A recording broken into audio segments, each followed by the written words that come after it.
अस्सलाम वालेकुम friends, everyday science YouTube channel की एक नई वीडियो में मैं आप लोगों को खुशामदीद कहता हूं। आज की इस इंफॉर्मेटिव वीडियो में हम thermal expansion and thermal contraction के बारे में पढ़ेंगे। इस वीडियो का बाकायदा आगाज़ करने से पहले मेरी आप लोगों से रिक्वेस्ट है कि अगर आपने अभी तक हमारा चैनल सब्सक्राइब नहीं किया तो इसे सब्सक्राइब कर लें ताकि आपको ऐसी वीडियोस की अपडेट मिलती रहें। सबसे पहले हम थर्मल एक्सपेंशन के बारे में पढ़ते हैं। जब किसी ऑब्जेक्ट को गर्म किया जाता है तो वो फैलता है। गर्म करने की वजह से इस ऑब्जेक्ट में जो फैलाव आएगा इसे हम थर्मल एक्सपेंशन कहते हैं। मिसाल के तौर पर अगर हम लोहे के 1 मीटर लंबे रॉड को 100 डिग्री सेंटीग्रेड तक गर्म करते हैं तो उसमें 0.6 mm तक फैलाव आता है। दूसरी तरफ अगर हम किसी ऑब्जेक्ट को ठंडा करते हैं तो वो सिकुड़ता है। इसे हम थर्मल कॉन्ट्रैक्शन कहते हैं। इन डेफिनेशन को देखने के बाद हम सॉलिड, लिक्विड और गैसेस में thermal expansion and thermal contraction को डिस्कस करेंगे। सबसे पहले हम सॉलिड की बात करते हैं।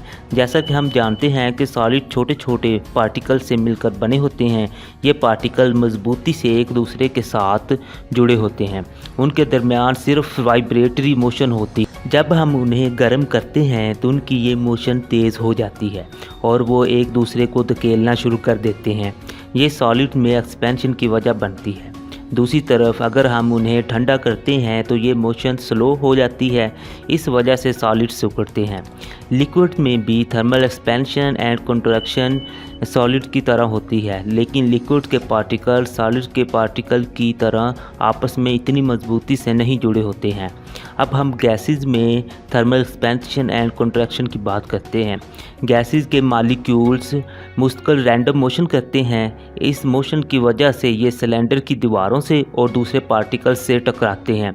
जब हम इसे गर्म करते हैं तो ये मोशन तेज़ हो जाती है और ये फैलती है। जब हम इसे ठंडा करते हैं तो ये मोशन स्लो होती है और गैसेस सिकुड़ती हैं। अब नेक्स्ट वीडियो में हम थर्मल एक्सपेंशन एंड कॉन्ट्रैक्शन की रोज़मर्रा ज़िंदगी में एप्लीकेशन देखेंगे। Thanks for watching. अगर वीडियो पसंद आए तो इसे लाइक और शेयर करना ना भूलें, क्योंकि आपके लाइक्स और शेयर्स हमारे लिए बहुत कीमती हैं।